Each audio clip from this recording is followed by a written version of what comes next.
serikali in place. How independent no negi kare ke babe ke terero ina bare joint lakini bare nki tutari gutwarira abandi bari twari gutwara umuntu orenga opposition.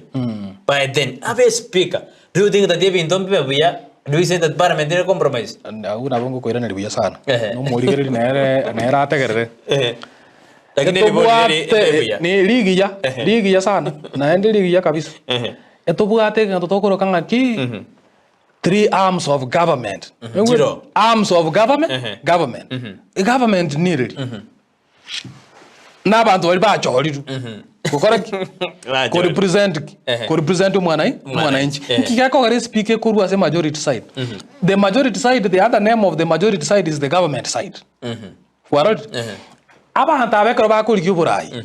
Mbata gete ko chikokora ko establish a government. And this government yiko tuara the executive, ya tuara the legislature and ya tuara judiciary. A government it's one body.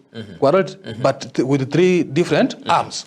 Sababu ko nyawara speaker ko from the majority side and not the minority side. And not the minority side. Ne ringa ki ngoire serikali.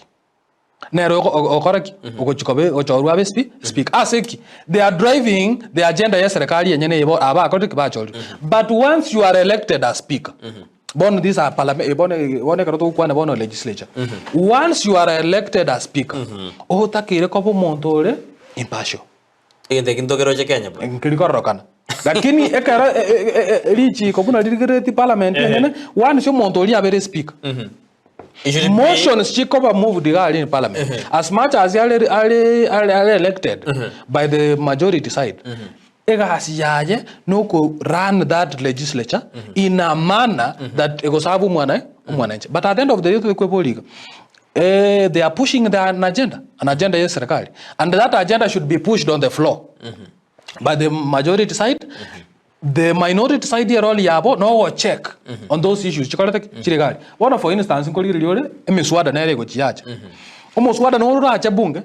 Omonto no are majority side but ako vote alongside the lines cha minority. Kore ngana bro muswada okati ore truaro. Na kiko nyoro bwate minority whip na majority whip. Majority whip a whip wa bunge ba aje be serikali. Bali somurengo bwe serikali towards the agenda of the government.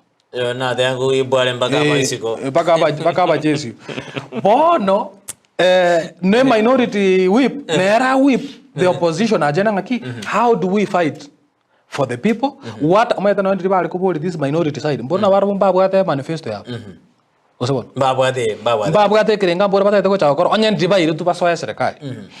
How well can they blend whatever manifesto babwate banye check with the majority side? So you go and rising ki again to speak gotoka from the government side. It's because a government agenda ya what if for instance raira ko bwachikura abombrai wense patiato are minority in the same kinki arokanete in the assembly no kinki arokanete historically when we had the 2007 elections between Raila and Kibaki Kibaki won. Kibaki formed the government but Kibaki had no majority.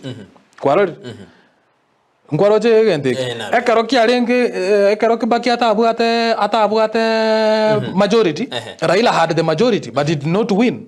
They got to parliament and they elected Marende, Speaker Kenneth Marende, who was from the majority side, which was not the side of the government, side of the government. Naenda karokoli amongst the speakers. I think as Kenneth Marende is outstanding. That's why even this time around narengo naenda tali arayuka oligere eboga ambibu Kenneth Marende bona kento kinare go about the issue of the speaker being impartial karo kwacholi or understand legally ngaki as a speaker now as I've been chosen I'm not a yes man of the president. I'm leading, in fact is the leader of the third the arm of government yugoroku legislature. Kenneth Marende kara arenge ko gambe speaker arenge ko gamba ne speaker emeswada nere yare gocha there are issues challenge gocha packet decision nero rore akolete ngiya sana bakoranyirukanga a Solomonic decision anajete eta arenge ko favor even the majority side ya arenge side ya Raila but akarigirira buna ngaki nche no murai bwa this third arm omayete in etakere ngaki omurai bwe judiciary omurai bwe executive no murai yo legislature they are independent independence ye US turatebe yarro kale tonya dinade yagende te gukinigwa nekero kya Kenneth Marinde but what we have currently I'm sorry to say sometimes is psychophancy